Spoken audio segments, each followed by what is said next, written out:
غزہ جنگ بندی معاہدے پر پیش رفت اور انسانی حقوق کی صورتحال کا جائزہ۔ ترکیہ میں مشاورتی اجلاس آج ہوگا۔ پاکستان کی نمائندگی نائب وزیر اعظم اور وزیر خارجہ اسحاق ڈار کریں گے۔ ترجمان دفتر خارجہ کے مطابق پاکستان غزہ جنگ بندی معاہدے پر مکمل عمل درآمد پر زور دے گا۔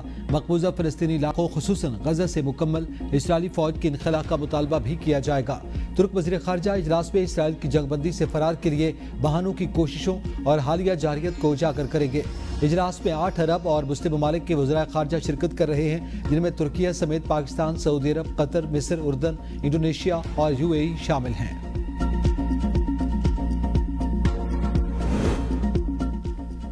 غزہ امن معاہدے کے بعد اسرائیل کی 194 بار جنگ بندی کی خلاف ورزی، تازہ حملوں میں مزید ایک فلسطینی شہید۔ کابینہ اجلاس میں اسرائیلی وزیر اعظم نیتن یاہو نے کہا کہ غزہ میں کسی کارروائی کے لیے امریکہ سے اجازت نہیں دی جاتی۔ رفح اور خان یونس میں حماس کے مراکز کو جلد ختم کر دیا جائے گا۔ غزہ میں اسرائیلی فوج کو نقصان پہنچانے کی کسی بھی کوشش کا بھرپور جواب دیا جائے گا۔ حماس نے مزید 3 اسرائیلی قیدیوں کی لاشیں ریڈ کراس کے حوالے کر دیں۔ غزہ کے تباہ شدہ ملبے سے مزید 8 اسرائیلی لاشوں کی تلاش جاری۔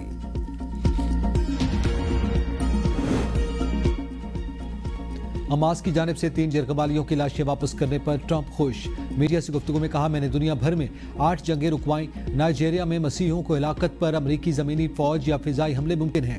امریکہ فی الحال یوکرین کو ٹوماہاک میزائل دینے پر غور نہیں کر رہا۔ دنیا برسوں سے ہمارے خلاف ٹیرف لگا رہی تھی۔ ہم کئی ممالک خاص طور پر چین کی جانب سے استحصال کا شکار رہے، مگر اب ایسا نہیں۔ ٹیرف نے ہمیں زبردست قومی سلامتی دی۔ سپریم کورٹ میں ٹیرف کیس کی سماعت میں شرکت نہیں کروں گا۔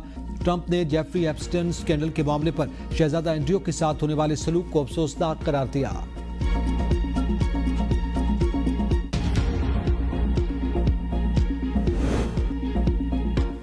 قطری وزیر اعظم نے غزہ اور مغربی کنارے کے لیے مشترکہ حکومت ناگزیر قرار دے دی۔ غیر ملکی میڈیا کو انٹرویو میں شیخ محمد بن عبد الرحمن الثانی نے کہا کہ فلسطینی اتھارٹی کو فلسطینیوں کی واحد نمائندہ ایجنسی بننا چاہیے۔ فلسطینی گروہوں میں عبوری ٹیکنوکریٹک کمیٹی کی تشکیل پر مشاورت جاری ہے۔ فلسطین کے لیے 2 ریاستی حل کے سوا کوئی متبادل نہیں۔ ملک کے مختلف شہروں کا فضائی معیار انتہائی خراب۔ دنیا کے آلودہ شہروں میں لاہور پہلے نمبر پر آ گیا۔ صوبائی دارالحکومت میں اوسط ایئر کوالٹی انڈیکس 479 تک پہنچ گیا۔ لوئر مال 804، شادبان 790، گلبرگ میں 770 ریکارڈ۔ کراچی دنیا کے آلودہ شہروں میں 5ویں نمبر پر موجود، نئی دہلی دوسرے اور تاشکند تیسرے نمبر پر ہیں۔ اسموگ کے باعث پنجاب بھر کے تعلیمی ادارے 8:45 پر کھلے۔ بچوں کو اسکول چھوڑنے والے والدین وقت پر دفاتر نہ پہنچ سکے۔ گورنر ہاؤس سندھ میں اسپیکر کی مکمل رسائی کا کیس۔ سپریم کورٹ آئینی بینچ نے فریقین کو نوٹس جاری کر دیے۔ اس کیس میں پارٹی کو بٹھا کر آپ خود ہی فیصلہ کر لیں۔ جسٹس امین الدین کا کامران ٹیسوری کے وکیل سے مکالمہ۔ جسٹس عقیل عباسی کا استفسار، کیا اس میں قانونی چارہ جوئی کا مرحلہ کون سا ہے؟ وکیل نے کہا، سندھ ہائی کورٹ نے جو تاریخ دی ہم پیش ہوئے، لیکن بغیر نوٹس کے فیصلہ کر دیا گیا۔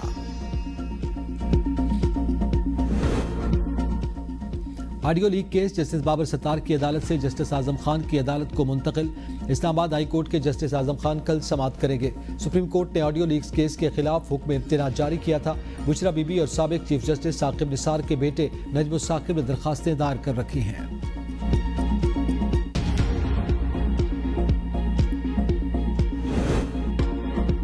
وزیراعظم شہباز شریف کا PKLI کے جگر کی پیوند کاری کے 1000 کامیاب آپریشن کا سنگ میل عبور کرنے پر اظہار تشکر۔ کہا، 2017 میں لگایا پودا آج تناور درخت بن گیا۔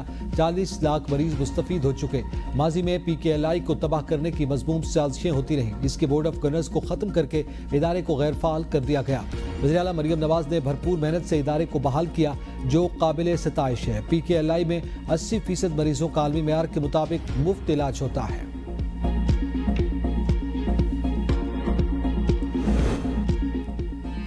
دنیا آج سے 10 سال بعد کینسر سے نجات حاصل کر چکی ہوگی۔ ہم 10 سال بعد بھی اس بحث میں الجھے ہوں گے کہ ویکسین حلال ہے یا حرام۔ وزیر صحت مصطفیٰ کمال کا تقریب سے خطاب۔ کہا، پاکستان کا طبی نظام زبونحالی کا شکار، ہیلتھ کیئر سسٹم نہ ہونے کے باعث اسپتالوں میں مریضوں کا انتہائی بوجھ ہے۔ پرہیز علاج سے بہتر ہے۔ ہمیں احتیاطی تدابیر اور بیماریوں سے بچاؤ پر توجہ دینا ہوگی۔ گلگت بلتستان سے کراچی تک آنے والا پانی بیماریاں پھیلا رہا ہے۔ صاف پانی میسر ہو تو اسپتالوں میں 70% مریضوں کا بوجھ کم ہو جائے۔